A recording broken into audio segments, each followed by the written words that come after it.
Good morning, Adam. Good morning, Amanda. How are you? I'm great at 7 a.m. Hey, me too. Oh, we're on the same time zone. That's right. We we are. Well, thank you very much for waking up early and doing this and opening up about some of the struggles that you've had in your life, which is extremely brave to me. So, Adam, if people didn't catch your name, Adam Nimoy, I feel like just saying your last name kind of allows people to know who you are. You are the son of Leonard Nimoy and have quite a story to tell about your upbringing and ultimately, reconciliation towards the end. But tell me about your story. Well, it's a positive story about the father-son relationship, and I think it's a very common story that I had some trouble with my dad. A lot of fathers and sons have difficulties. There's always difficulties in family dynamics in general. My dad just happened to be an incredibly famous individual because of this iconic character he had created. I was 10 years old when Star Trek came on the air and changed our lives. But I had a lot of trouble connecting to my dad when I was younger because we had very different backgrounds growing up. I was born in sunny Southern California. My dad was a Depression era kid, son of Ukrainian immigrants. They considered themselves Russian back then, but they actually came from a village in Ukraine. And my dad was raised during the Depression and had to hustle as a kid to generate an income. And he came to California on his own. His parents did not support him when he told me he wanted to become an actor. They wanted him to go to college, which he had no intention of doing. And he came out to LA and made a name for himself. He really had to work very hard, a lot of odd jobs and pushing bit parts in TV shows and movies until Star Trek finally arrived. I mean, I had a very different upbringing than him. And so right away we had trouble relating to one another. And it just became more complicated as time went on. My dad was also a workaholic. He wasn't his priorities were not family. He's admitted that himself in interviews. His priority was his career. So, and then later, as I grew older and became a little more contentious as a teenager and started experimenting with drugs and alcohol, and my dad was an admitted alcoholic, for decades thereafter, there was a lot of ups and downs. We celebrated a lot of my dad's successes. I was always a fan of my dad, but we also had a lot of struggle, and it was not helped by his alcoholism and my pot addiction until we finally got into 12-step recovery and found a way to reconcile. Now, during that 12-step recovery, there's again the steps that you have to go through. But as I understand it, both you and he were just real stuck on step nine. Yeah, well, my dad took me. Yeah, we were stuck. That was for sure. Step nine is a killer.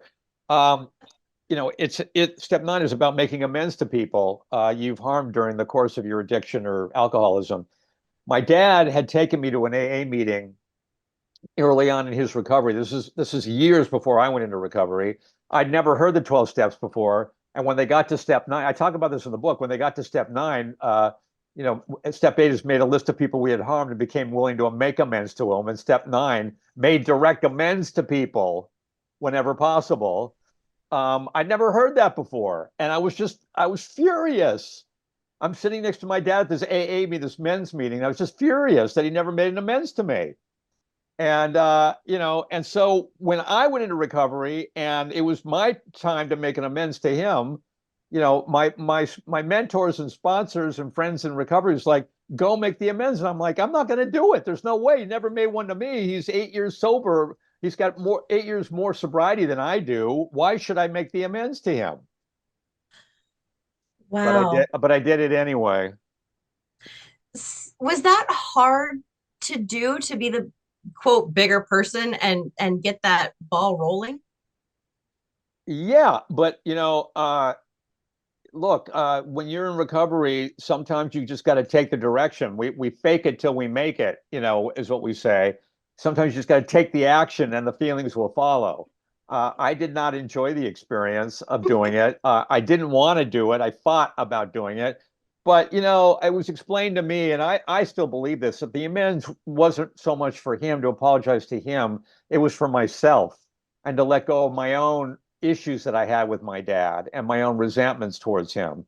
And when I made the amends to my dad, it was in response to a letter he wrote me a 6-page letter of, why he thought I was basically the problem in our relationship was because of all these things I had done. And he was right. I mean, there were a lot of things in the letter that were just right about my mishaps, my screw ups, the dumb things I had said, missed opportunities, failures in my life.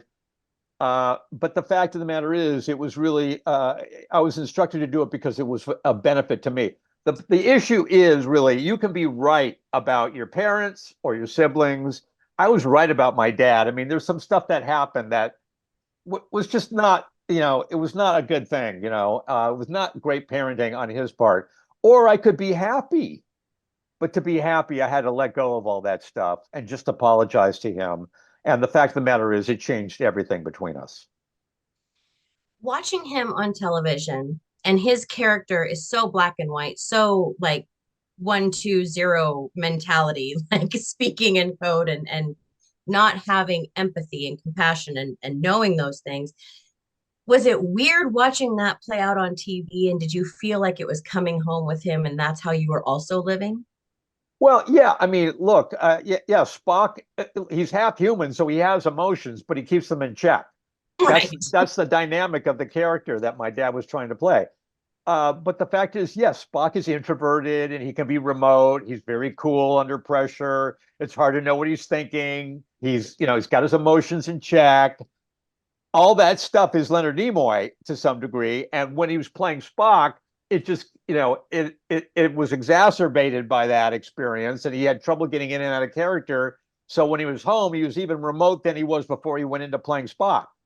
That's a little difficult to deal with as a kid, growing up and trying to connect to your dad on an emotional level. It's very challenging to begin with. But the fact is, my dad had that experience with his father. My grandfather, Max, no one could tell what that guy was thinking. A man of very few words.